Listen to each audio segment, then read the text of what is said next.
Good morning, Tukwila Tigers. I hope your first couple of days of being at home are going well so far and that you're all staying nice and healthy.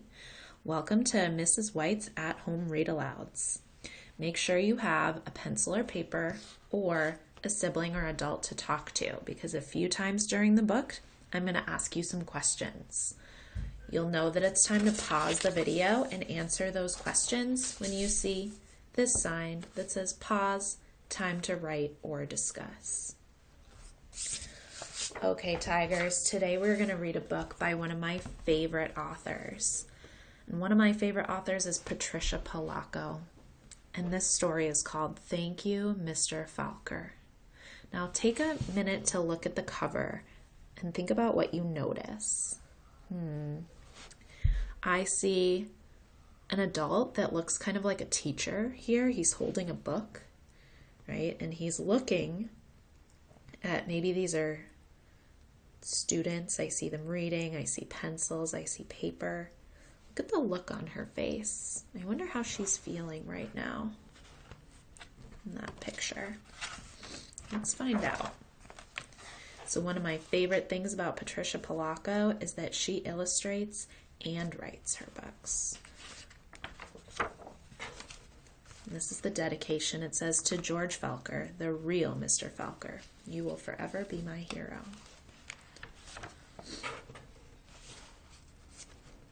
The grandpa held the jar of honey so that all the family could see, then dipped a ladle into it and drizzled honey on the cover of a small book. The little girl had just turned 5. Stand up, little one, he cooed. I did this for your mother, your uncles, your older brother, and now you. Then he handed the book to her. Taste! She dipped her finger into the honey and put it in her mouth. What is that taste? The grandma asked. The little girl answered, sweet. Then all of the family said in a single voice, yes, and so is knowledge. But knowledge is like the bee that made that sweet honey. You have to chase it through the pages of a book. The little girl knew that the promise to read was at last hers. Soon she was going to learn how to read. Okay, Tigers, having looked at the front of the book and read the first page, I want you to pause and think about what might this book be about. So what you're going to do is you're going to make a prediction. What will this book be about? What might the big problem be? Thinking about what we know about books, we know that there's always a big problem. Go ahead and press pause.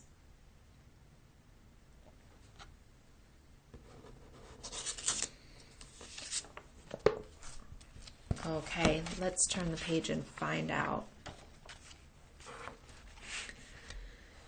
Tricia, the littlest girl in the family, grew up loving books. Her school teacher mother read to her every night. Her red-headed brother brought his books home from school and shared them, and whenever she visited the family farm, her grandfather or grandmother would read to her by the stone fireplace. When she turned 5 and went to kindergarten, most of all she hoped to read. Each day she saw the kids in the first grade across the hall reading, and before the year was over, some of the kids in her own class began to read. Not Tricia. Still, she loved being at school because she could draw. The other kids would crowd around her and watch her do magic with the crayons. In first grade, you'll learn to read, her brother said.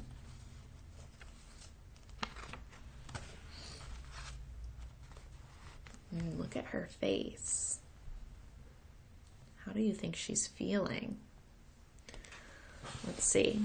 In first grade, Tricia sat in a circle with the other kids. They were all holding Our Neighborhood, the first reader. Sounding out letters and words, they said b, oi, boy, and l, ook, look.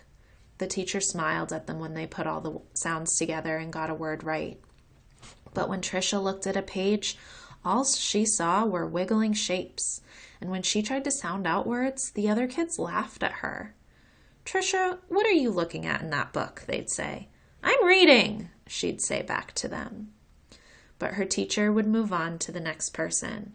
Always when it was her turn to read, her teacher had to help her with every single word.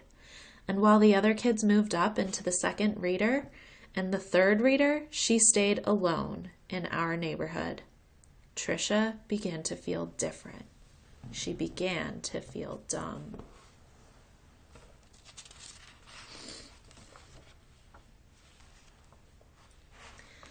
The harder words got for the little girl, the more and more time she spent drawing. How she loved to draw, or just sitting and dreaming, or when she could, going for walks with her grandmother.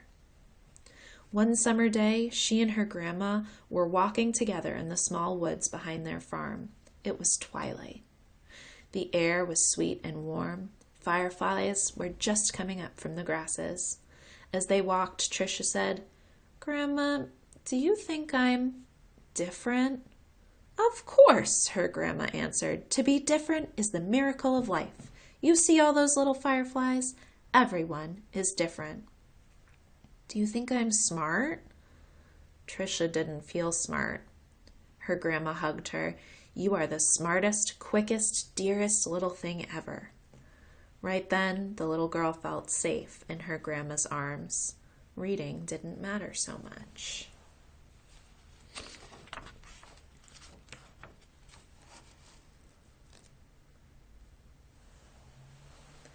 Tricia's grandma used to say that the stars were holes in the sky. They were the light of heaven coming from the other side, and she used to say that someday she would be on the other side, where the light comes from. One evening they lay on the grass together and counted the lights from heaven. "You know," her grandma said, "all of us will go there someday. Hang on to the grass or you'll lift right off the ground and there you'll be." They laughed and both hung onto the grass. But it was not long after that night that her grandma must have let go of the grass, because she went to where the lights were on the other side. And not long after that, Tricia's grandpa let go of the grass too. School seemed harder and harder now. So think about what that means, that they let go of the grass. It means that her grandparents have died. And I want you to think about how does that make school harder for her now? She must be really sad. Reading was just plain torture. When Sue Ellen read her page or Tommy Bob read his page, they read so easily that Tricia would watch the top of their heads to see if something was happening to their heads that wasn't happening to hers. And numbers were the hardest thing of all to read. She never added anything right. "Line the numbers up before you add them," the teacher would say. But when Tricia tried, the numbers looked like a stack of blocks, wobbly and ready to fall. She just knew she was dumb. Then one day, her mother announced that she had gotten a teaching job in California, a long way from the family farm in Michigan. I wonder how she's going to feel about moving such a long way away. Even though her grandma and grandpa were gone, the little girl didn't want to move. Maybe, though, the teachers and kids in her new school wouldn't know how dumb she was. She and her mother and brother moved across the country in a two-tone 1949 Plymouth. It took 5 days.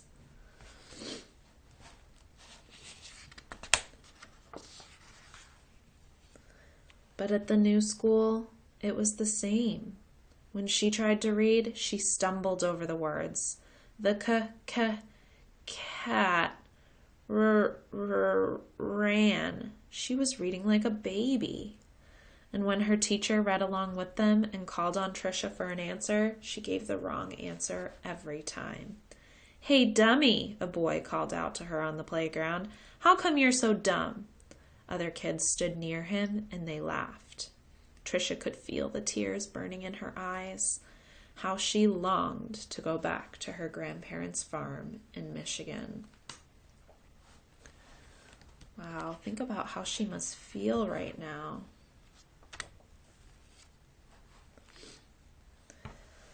Now, Tricia wanted to go to school less and less. "I have a sore throat," she'd say to her mother, or "I have a stomach ache." She dreamed more and more and drew more and more, and she hated hated school. Then, when Tricia started 5th grade, the school was all abuzz. There was a new teacher. He was tall and elegant. Everybody loved his striped coat and slick gray pants.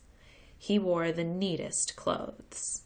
All the usual teachers' pets gathered around him, Stevie Joe and Alice Marie, Davy and Michael Lee. But right from the start, it didn't seem to matter to Mr. Falker which kids were the cutest or the smartest or the best at anything. Mr. Falker would stand behind Tricia whenever she was drawing and whisper, "This is brilliant, absolutely brilliant. Do you know how talented you are?"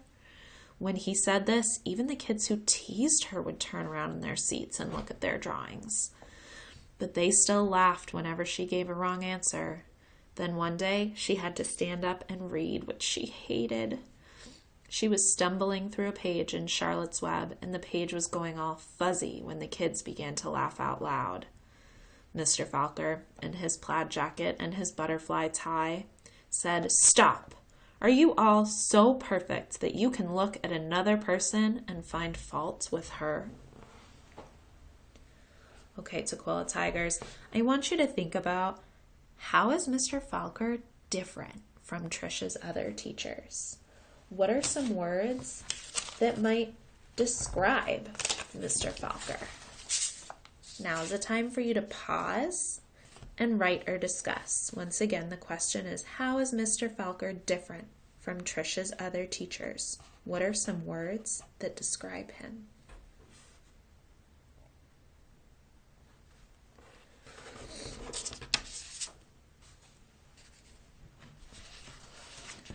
Okay, let's see.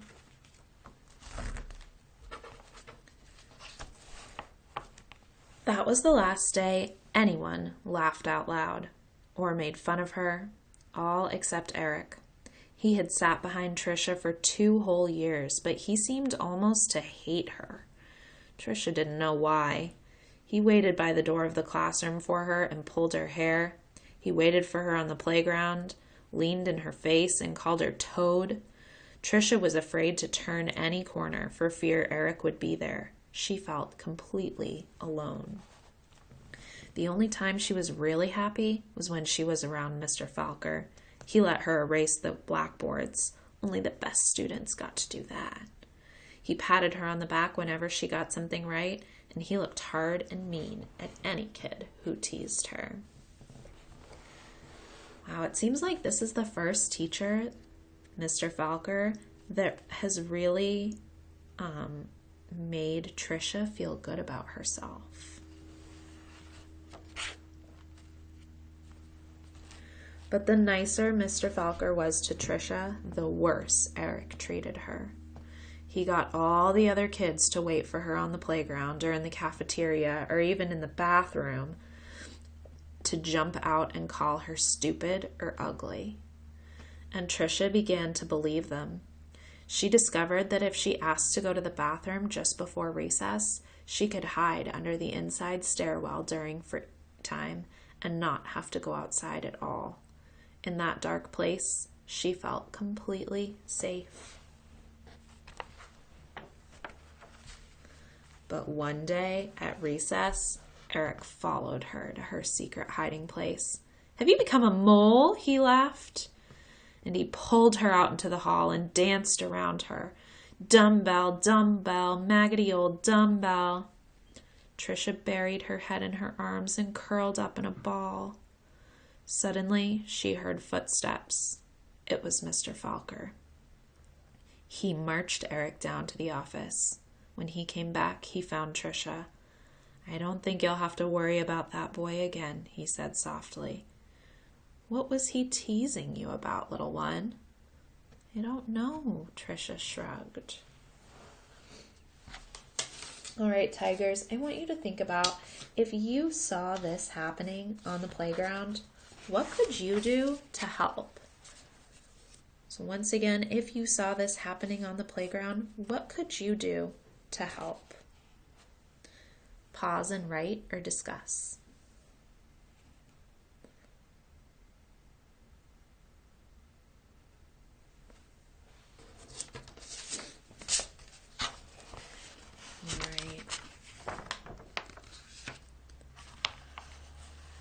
Patricia was sure that Mr. Falker believed that she could read. She had learned to memorize what the kid next to her was reading. Or she would wait for Mr. Falker to help her with a sentence, and then she'd say the same thing he did. Good, he would say. Then, one day, Mr. Falker asked her to stay after school and help wash the blackboards. He put on music and brought out little sandwiches as they worked and talked. All at once he said, "Let's play a game. I'll shout out letters. You write them on the board with a wet sponge as quickly as you can." "A," he shouted. She wiped a watery A. 8, he shouted. She made a watery 8. 14, 3, D, M, Q, he shouted out. He shouted out many, many letters and numbers. Then he walked up behind her, and together they looked at the board. It was a watery mess. Tricia knew that none of the letters or numbers looked like they should. She threw the sponge down and tried to run.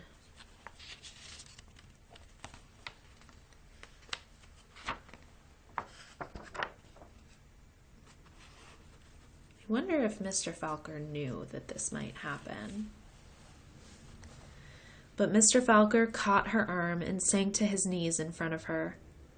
"You poor thing," he said. "You think you're dumb, don't you? How awful for you to be so lonely and afraid." She sobbed. "But little one, don't you understand? You don't see letters or numbers the way other people do. And you've gotten through school all this time and fooled many, many good teachers." He smiled at her.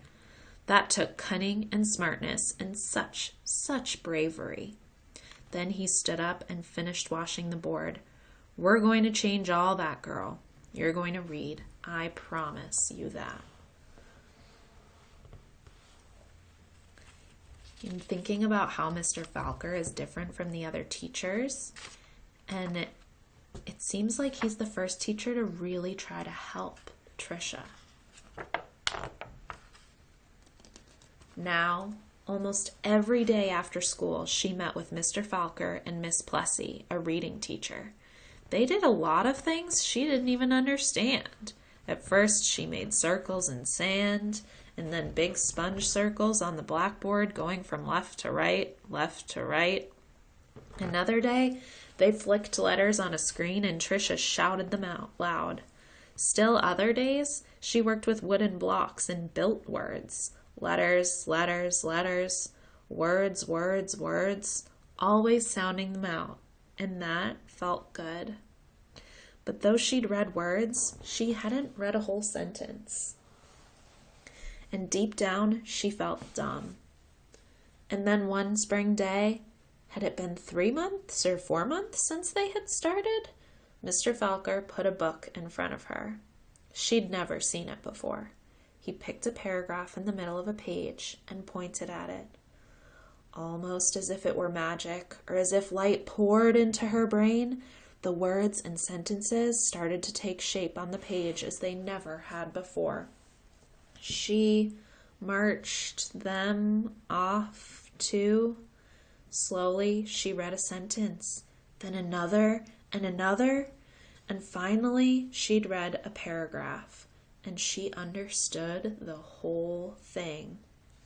She didn't notice that Mr. Falker and Miss Plessy had tears in their eyes.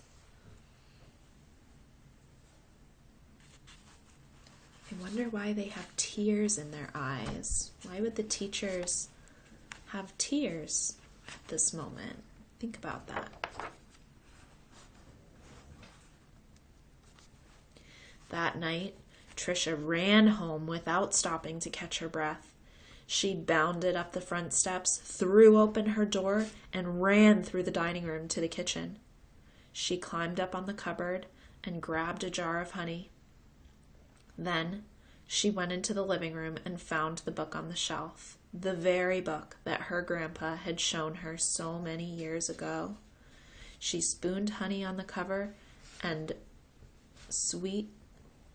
tasted the sweetness and said to herself, "The honey is sweet and so is knowledge, but knowledge is like the bee who made the honey. It has to be chased through the pages of a book." Then she held the book, honey and all, close to her chest. She could feel tears roll down her cheeks, but they weren't tears of sadness. She was happy. So very happy.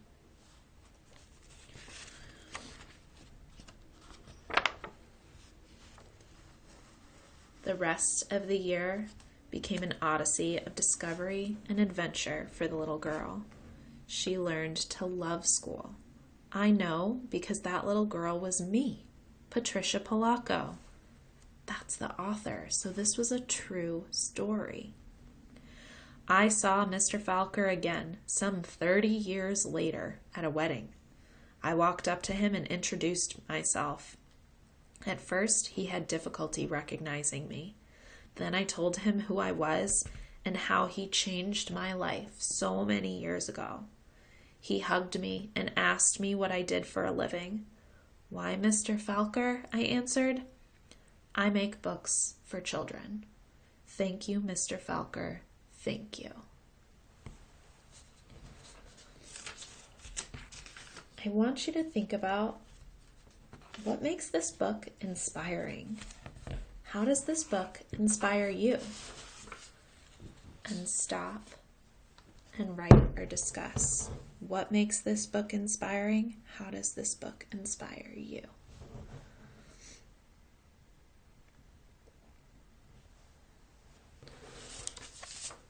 Okay, Tigers, I hope you enjoyed Thank You, Mr. Falker.